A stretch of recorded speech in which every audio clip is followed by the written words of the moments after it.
You will be staying with us, Professor Gunaratne, as we move away from Southeast Asia and now head towards the Middle East. Israel's government has confirmed it has received Hamas's response to the latest ceasefire proposal from Gaza. A statement from Prime Minister Benjamin Netanyahu's office says the response is now under review by Israeli negotiators. This comes as talks have dragged on for more than 2 weeks without a breakthrough, with each side blaming the other for refusing to budge on key demands.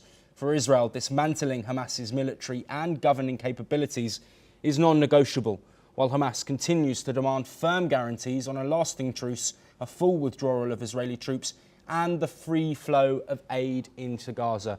Professor Gunaratne, thank you for staying with us. Though there has been progress in these talks, clearly both sides, negotiators, engaged in discussions with key mediators, including the United States, Qatar and Egypt.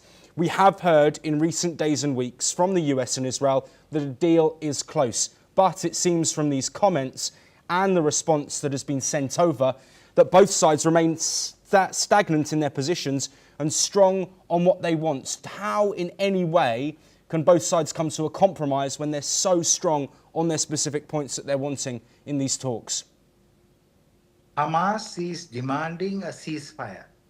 The Israelis are reluctant to give a ceasefire, but will agree to it because Israel knows through military operations they cannot they cannot rescue the remaining hostages. Because Hamas has built an entire city beneath the surface of Gaza. And the Americans also know that. And of course, America, Qatar, Egypt, they have played a very important role. And also the humanitarian catastrophe that you have personally raised with me many times is worsening. So I believe that today it is coming to a point where Israel and Hamas will agree to the latest proposal. And I think both citizens of these countries should be very grateful to Qatar, to Egypt, to the United States for moving forward in this direction, because the humanitarian catastrophe is worsening.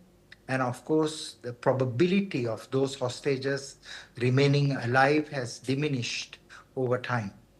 Yes, Professor Gunaratne, before we move on, you did mention there, of course, the humanitarian situation in the Gaza Strip. We've had reports overnight from the World Health Organization saying that it is man-made mass starvation at play in the enclave. We've also heard from over 100 aid agencies talking about the limited number of food, reports of deaths of children reaching double digits, and further issues of famine also being brought up.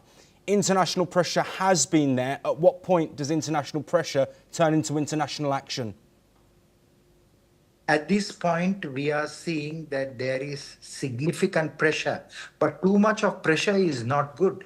Today, the Israeli parliament is planning to pass a resolution that prohibits Palestinian statehood.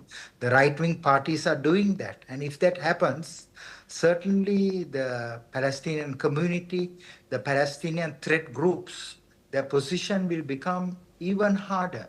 So what is important is for all actors, all parties to move towards a resolution rather than taking a tough position.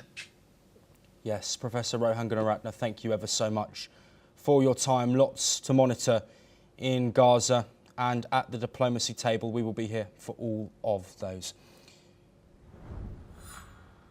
But we move on.